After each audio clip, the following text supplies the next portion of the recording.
The topic of the evening is sewer. As you know, this is something that is a significant issue we're going to be working on for at least 2017. So, we have meetings, staff meetings every other week to make sure we're staying on track, and the sewer is the topic of that issue. Lamar comes down and helps us, and we sit down and kind of make sure we're staying ahead of the game, make sure we're being compliant with the order.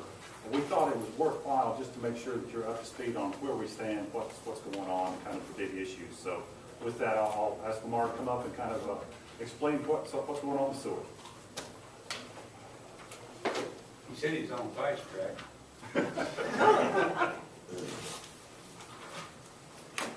Well, Tony said I had to be finished in an hour and a half. You are on the fast track.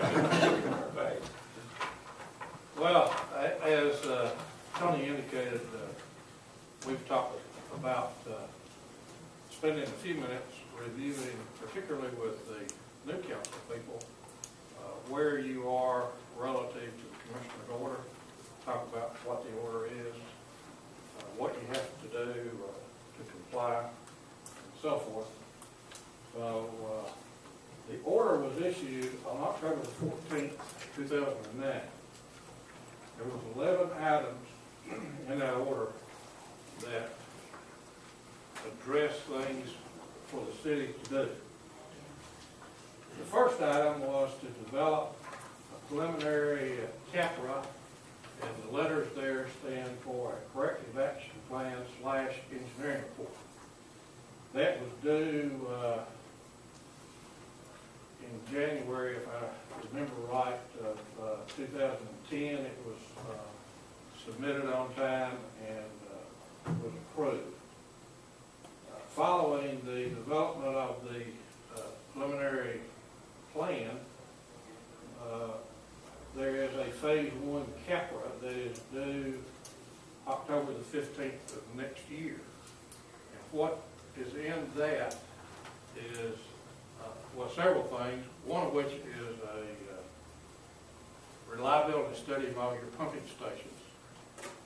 And as you probably know, you've got some stations that aren't very reliable, so there will be a fair amount of rehabilitation of pumping stations as part of that plan. Another piece in that is a computerized model of your wastewater system to show its capacity and where leaks are the result of leaks causing overflows due to high flows, or if growth occurs where lines may be undersized, or anything to do with the hydraulics of the system. It's a computerized model that you can put loads or flows into the model and see how the system reacts. The second phase of the CAPRA has to identify a rehabilitation plan of how you're going to eliminate all your overflows by the end of the time of the order, which you see at the bottom there is 2017. That sounds like a long time away, but there's a lot of stuff that has to be done between now and 2017. There's been a lot of stuff done in the last year and a half. A sewer overflow response plan, SORP, was ordered to be done by December 15th, 2009. That was done by city folks, submitted and approved. The fifth item of the order was that once the SORP had been prepared, submitted, then it had, and approved, it had to be implemented within 60 days. And what that document does is give the staff details of how they are to respond to overflows in the sewage system. Details of how they respond and then how they report that. A big piece of the order, and a lot of conversation focuses on what's called the MOM. And the MOM is a Management, Operation, and Maintenance Program. This is the Morristown MOM. It was submitted in December of last year. The state approved it this month.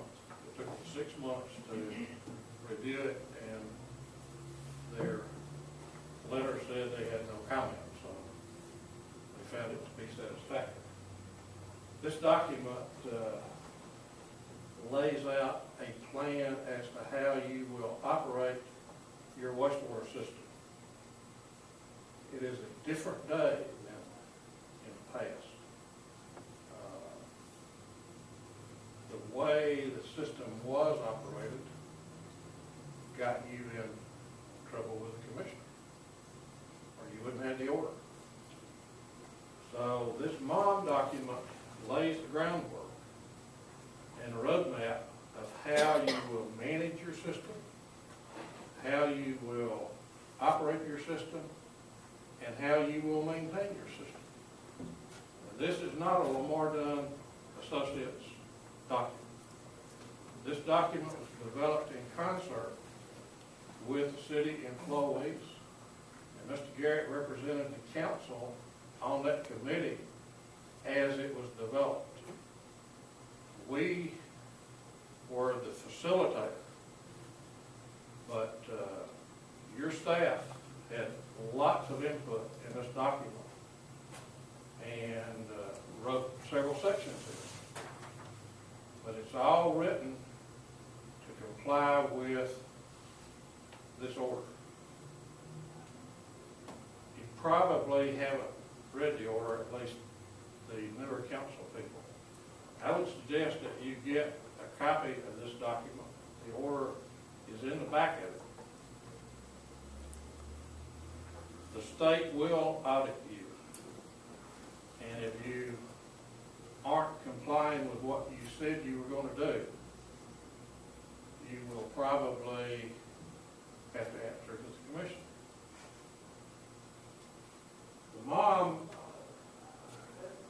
has 2 levels. Activities that are to be implemented within 90 days of approval. And the clock started ticking a few days ago. Level 2 is to be implemented in December of this year. The 7th item in this order asks that you submit on or before February the 1st each year a status report of where you were in compliance and what your activity was. Item 8 required a capacity evaluation program. And what that document was, it's a little different than the computerized model that I'm talking about. That piece says that if a new development occurs, that you are mandated to look at what effects that will have on your collection system and certify that it is okay to be added to the collection system. And again, by word of definition, when I say collection system, I mean the pipe network that collects the sewage from the users, not MUS collecting the money from the lake. One item in the order, item number 9,